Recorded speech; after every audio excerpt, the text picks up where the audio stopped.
શું કે હલી નવરી થઈ જઈ? હા, હું તો ક્યારની થઈ જઈ, અત્યાર સુધી હોય. હું શું કહું છું, થોડીક પૈસાની સગવડ થાય એવું છે. કેમ, તારે શેની પૈસાની જરૂર પડી? માર પાયલીન લગન આવે ને એટલે થોડાક જોતા હતા. કેટલા જોઈએ? વધારે નહીં પણ 2 લાખ જેવું કરી દે ને તો સારું. 2 લાખ તો મારી જોડ ક્યાંથી હોય? હું ક્યાં જોબ કરું છું? તો કેટલા થાય એવું છે?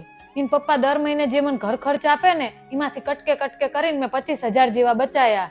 કહેતી હોય તેટલા આપું. 25,000 માં કઈ નહીં થાય. અલી આમ તો અમાર ભાઈનો પગાર સારો હે, તો બસ પૈસાની જરૂર કેમ પડી? એટલા પગારમાં કઈ થાય એમ નથી. ઇન પપ્પા લોન માટે જીયા હે, ભગવાન કરે ને થઈ જાય તો સારું. ગાંડી બાંડી જ નહીં થઈ જાય ને? લોન લઈને થોડા લગ્ન કરાય? અને એવા જ કેવા લગ્ન કરવા તમાર? અમારે બાપા કઈ નહીં, પણ પાયલીન બહુ ઈચ્છાઓ હે. છોકરીની એવી તો કેવી ઈચ્છાઓ કે બાપાને લોન લેવી પડે? પ્રી વેડિંગ કરાવવું હે, અનુષ્કા જેવી ચણિયા ચોળી લેવી હે, અને ઓલા આનંદના લગ્નમાં જેવું ડેકોરેશન કર્યું તું ને એવું કે માર કરવું હે. આ સોશિયલ મીડિયાએ તો દાટ વાયડો હે. સોશિયલ મીડિયાએ? હા, આ કઈક સેલિબ્રિટીઓએ સોશિયલ મીડિયામાં કઈ અપલોડ કર્યું નથી, તરત એનો ટ્રેન્ડ ચાલુ. તારી વાત તો સાચી, પણ શું થાય? એમના જેવું કરવા જઈશું ને તો ગોઈતાય હાથ નહીં આવો. તને ખબર હે, આ સેલિબ્રિટીઓ મોટા બિઝનેસમેનો હે ને, ઈ એમની આવકનો 1% હિસ્સો જ એમના લગ્નમાં ખર્ચ કરે છે. જ્યારે આપણે મિડલ ક્લાસ આખી જિંદગીની આવક લગ્નમાં ખર્ચી નાખવી. એકને એક સોડી હે, પ્યાલો છેલ્લો જે કોઈ અમારા એક જ પ્રસંગ હે, એમાંય તૂટિયા વાળવી લોકો વાતો ના કરે.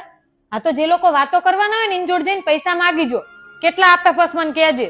તારી બધી વાત સાચી, પણ પાયલીની ઈચ્છા હે તેને હવે કોણ સમજાવે? અમે જીયા વર્ષે અમાર સીટુન લગ્ન કર્યા હતા ને, અમારે તો આરામથી અમાર બજેટમાં પતી ગયું હતું. તમાર સીટુ તો સમજદાર હે.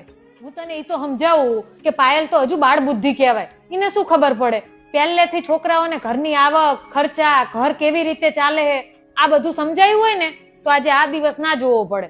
તાર વાત સાચી, પણ ભગવાન કરે હવે લોન મળી જાય તો સારું.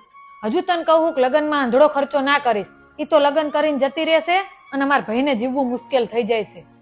અમાર ભગા કાકાને ઓળખસ ને? તમારા કુટુંબમાં થાય ઈ ને? હા, એમના છોકરાના લગ્નના હજુ 2 વર્ષ જ થયા હે.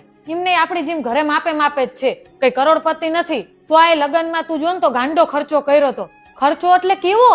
જો પેલા પ્રી વેડિંગ માટે ઉદયપુર જ્યા, પછી લગ્ન વખતે દરરોજ અલગ અલગ રસમ રાખી, એટલે 5 દિવસ લગ્ન હાલ્યા. હવે 5 દિવસ જેટલા મહેમાન આયા હતા ને બધા માટે હોટલ રાખી હતી. બધાય 5 દિવસ વાહ કરી મજા કરીને જતા રહ્યા. પણ એટલું જ નહીં, સાંભળ હજુ બરાબર લગ્ન આયા ને ત્યારે જ એમને એક ખેતર વેચાણું હતું, એટલે બધા પૈસા લગ્નમાં ઉડાડી દીધા. એવું હતું એમ? વણાક તો હજુ હવે આવે હે, પૂરી વાત તો સાંભળ. આટલો ખર્ચો કરીને લગ્ન કર્યા અને વહુ 1.5 વર્ષ જ ટકી હે, જતી રહીને પિયર. 6 મહિનાથી રિહામણે બેઠી હે. હાય હાય બિચારાને. હવે એમને એમ હતું કે આજ પાછી આવશે, કાલ પાછી આવશે, પણ એ તો છૂટા શેડા માગે હે અને ખોટો કેસ કરીને બેઠી હે. થોડા ઘણા નહીં, 70 લાખ માંગ્યા હે. આ તો બહુ ખોટું થયું. હું તને ઈ જ સમજાવું કે હું પેલા જેવો સમય અને લોકો નથી રહ્યા. લોકોમાં ધીરજ ને સહનશક્તિ ખૂટતા જાય, એટલે બધી વસ્તુ માપમાં હારી. છેલ્લે તો આપણે બધું છોકરાને જ આપીને જવાનું હોય, પણ લગ્નમાં બધા પૈસા ઉડાઈ દેવા ને ઈ વાત ખોટી છે.